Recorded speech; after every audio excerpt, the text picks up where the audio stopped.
Hello, good day, my people. So I just observed something and I'm worried about that. I just want us to talk about it and lay our own view. You understand? I have come to realize that some of our parents that made mistakes in the past, they just want to use their children to correct the mistakes at all costs. You see, in life, when you make mistake, you must not impose your mistake on your children. That's why so many children are regretting now. Not because of the fact that they have found themselves or the reason to regret, but because of the fact they have found themselves in the hand of their parents that forced them into their own decision.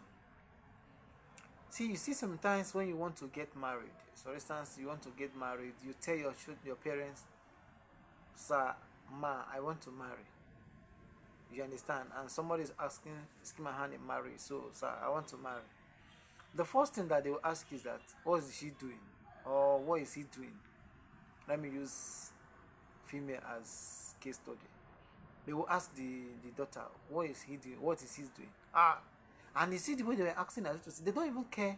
I'm not saying that it is wrong to ask about what the man is doing. It's very right.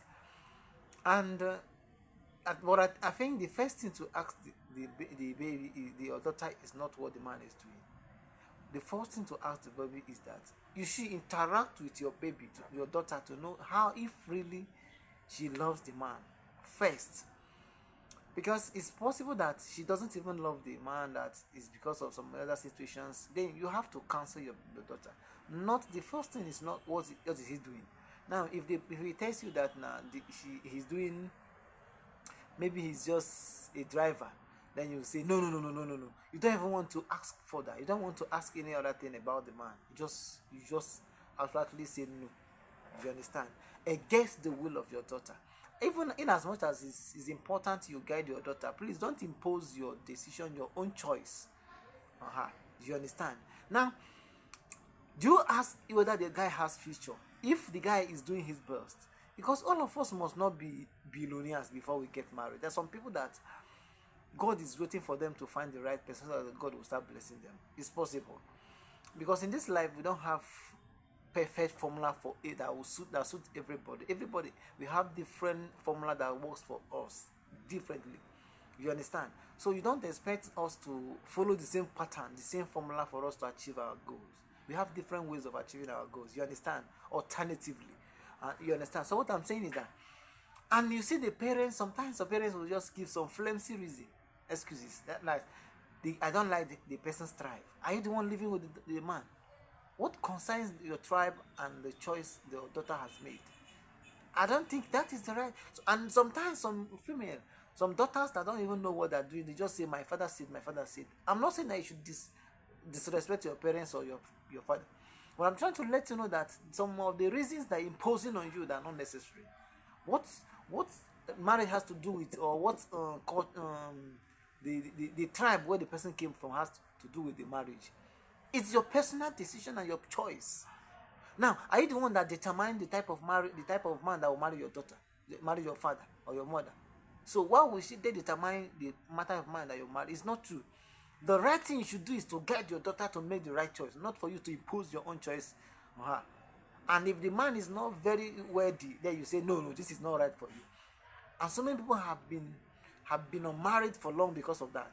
They keep rejecting because my father said, because my mother said, because my parents said, and they keep rejecting men that are very promising because of the fact that they did not come with car, they did not come with all these big this thing, and then they have to reject the person. No, this one is not for you, my daughter. I have I do that good choice for you. I have this easy. Another man will call, another one will come. They will come. You are a very beautiful girl. They forgot that this your beauty will not last forever.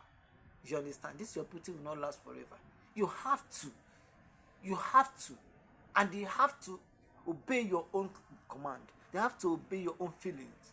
It's not just to impose their own decision because of the fact they made the wrong choice by marrying the wrong person, and the person that they ended up being poor. Then they want you to correct that mistakes, or they were doing so many things unnecessary things during their youthful age, and at the end of everything, once they are old, they cannot correct. They are following irresponsible men or irresponsible women, and at the end of everything, they ended up nothing, and they are poor because of the fact that they have found themselves in a poor environment. So they want you to correct that impression for you to be all rich at all costs, so that they will say, my daughter is this, my daughter is this, and at the end of everything, they don't even care about your own feelings.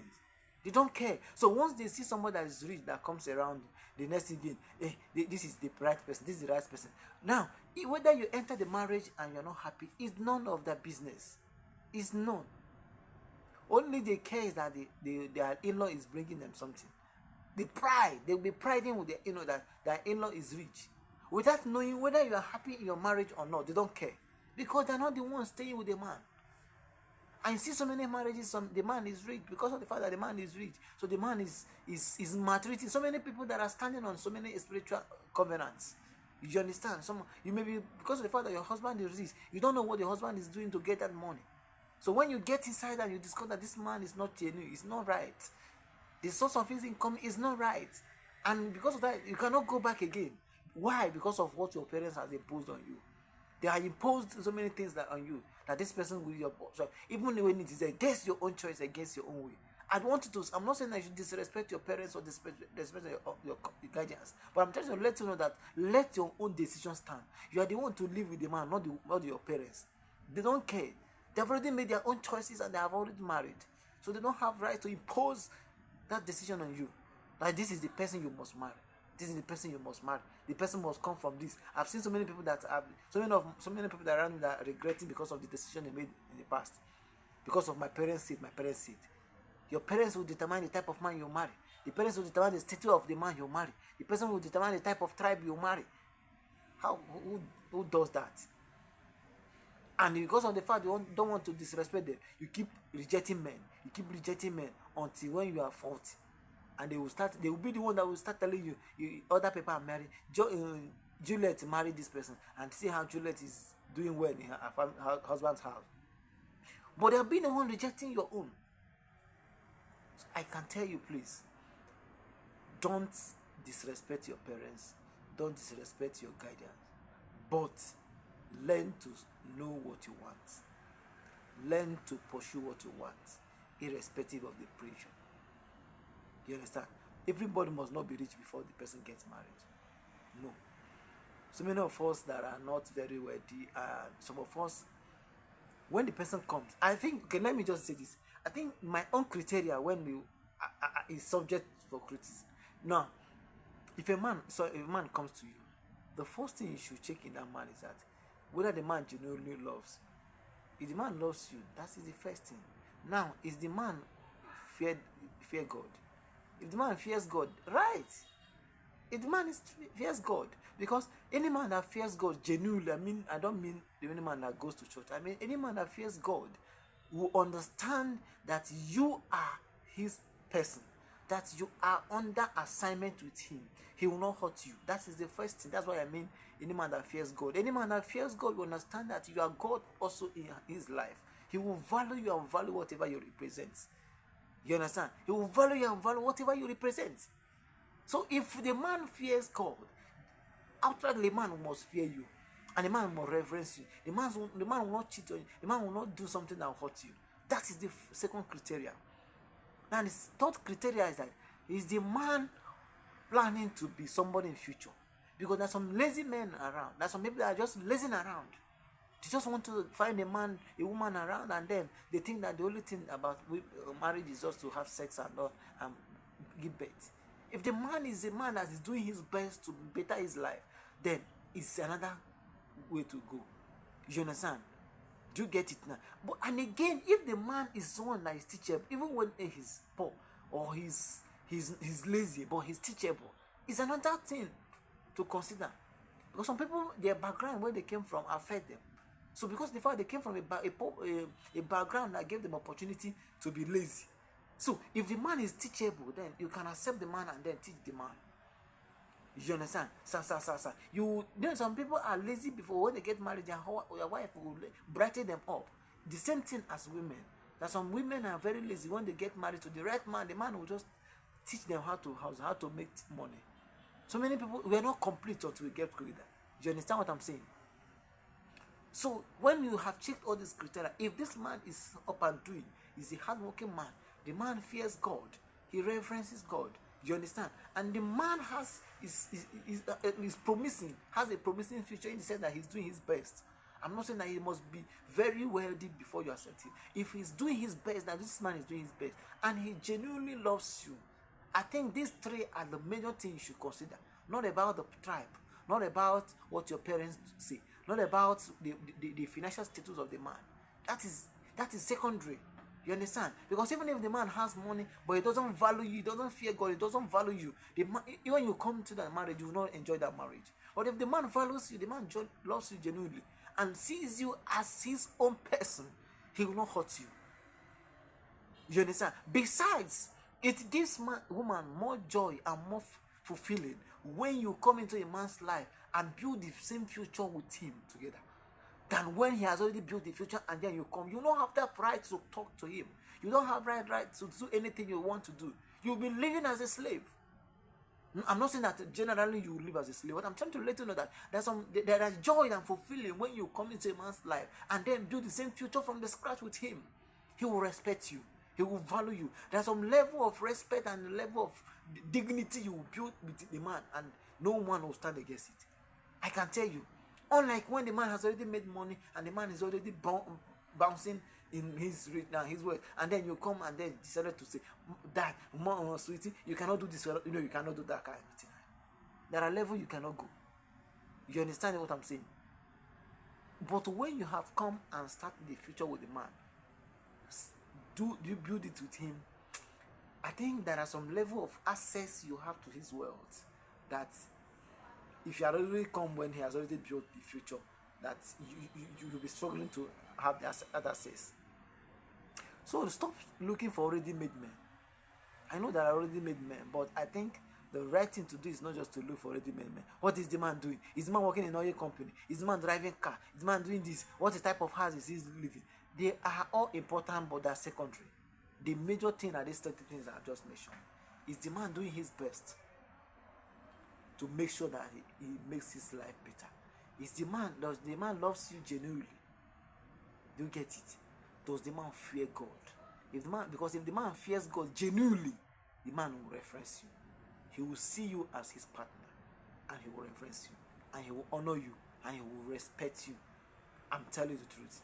Stop saying that my parents did this, my parents said, my parents said. If the person is from Yoruba, I will not marry the person. It's from my village, I will not marry. And unfortunately, some parents will even go and be the one to find a man for their daughter.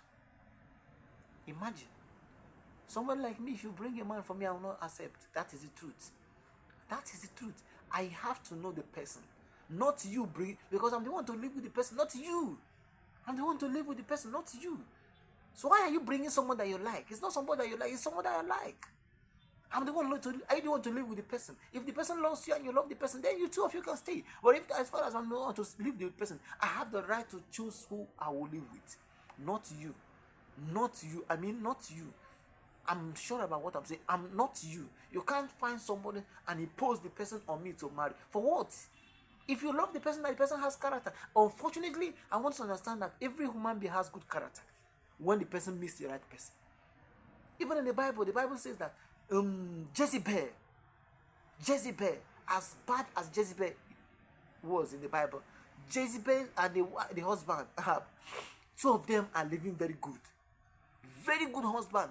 A built good home. Yet Jezebel is a very terrible woman. Bible recorded that she's a very terrible woman. Yet she's in good condition with the wife. Why? Because two of them married rightly. So even witch has someone that she's compatible with.